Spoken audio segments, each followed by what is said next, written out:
ভারী বৃষ্টি এবং উজানে ভারতের ত্রিপুরা থেকে নেমে আসা ঢলে দেশের ১২ জেলা হঠাৎ বন্যার কবলে পড়েছে। বন্যা পূর্বাভাস ও সতর্কীকরণ কেন্দ্র বলছে ২৪ ঘন্টায় বৃষ্টি কমে আসবে। তবে আবহাওয়া অধিদপ্তর বলছে আগামী ৩ দিনে এই বৃষ্টি কমে যাওয়ার কোনো লক্ষণ নেই। কিছু এলাকায় মাঝারি থেকে ভারী ও অতি ভারী বৃষ্টির পূর্বাভাস দিয়েছে অধিদপ্তর। প্রায় এক সপ্তাহ আগে বঙ্গোপসাগরে লঘুচাপ সৃষ্টি হয়েছিল। এর প্রভাবে বৃষ্টি বাড়তে থাকে। তবে ৩ দিন ধরে প্রবল বৃষ্টি শুরু হয় চট্টগ্রাম, কুমিল্লা, ফেনী, খাগড়াছড়ি সহ দক্ষিণ পূর্বের বিভিন্ন অঞ্চলে।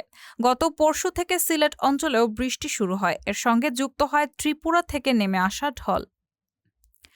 এতে চট্টগ্রাম, ফেনী, লক্ষ্মীপুর, কুমিল্লা, নোয়াখালী, ব্রাহ্মণবাড়িয়া, খাগড়াছড়ি, রাঙামাটি, কক্সবাজার, হবিগঞ্জ, সিলেট ও মৌলভীবাজারে বন্যা হয়। পানিবন্দী ও ক্ষতির মুখে পড়েছে ৩৬ লাখ মানুষ। গত ২ দিনে ৪ জেলায় ৮ জনের মৃত্যুর খবর পাওয়া গেছে। বন্যা কবলিত এলাকায় আবহাওয়া পরিস্থিতি সম্পর্কে জানতে চাইলে আজ শুক্রবার সকালে আবহাওয়াবিদ মনোয়ার হোসেন বলেন, সারা দেশেই কম বেশি বৃষ্টি হবে। চট্টগ্রাম বিভাগ সহ কিছু অঞ্চলে মাঝারি থেকে ভারী ও অতি ভারী বৃষ্টির সম্ভাবনা রয়েছে। আগামী রোববার পর্যন্ত এই পরিস্থিতি থাকতে পারে বলে জানিয়েছেন তিনি। আবহাওয়া অফিস জানিয়েছে আজ সকাল ৬টা পর্যন্ত সর্বোচ্চ ১৬৪ মিলিমিটার বৃষ্টি হয়েছে। এছাড়া কক্সবাজারে ১৫১, চট্টগ্রামে ১৪৩ এবং রাঙামাটিতে ৯৭ মিলিমিটার বৃষ্টি হয়েছে।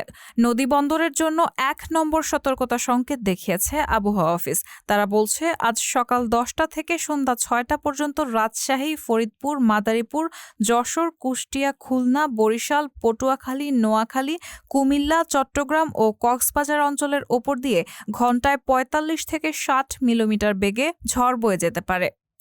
আগামী রোববার পর্যন্ত দেশের ৮ বিভাগের কোথাও কোথাও ভারী বর্ষণের পূর্বাভাস দিয়েছে। তবে ৫ দিনের বর্ধিত পূর্বাভাসে বৃষ্টি কমতে পারে বলে উল্লেখ করেছে।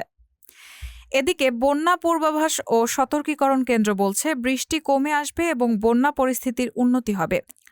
আজ সকালে কেন্দ্রের উপবিভাগীয় প্রকৌশলী মেহেদী হাসান বলেন, আগামী ২৪ ঘন্টায় ভারী বৃষ্টির সম্ভাবনা নেই। উজানে বৃষ্টি কমেছে এবং সেখানে পরিস্থিতির উন্নতি হচ্ছে। ভারতেও পানি কমছে। এর প্রভাব দেশেও পড়বে। রায়হানা মুন, সবার কথা।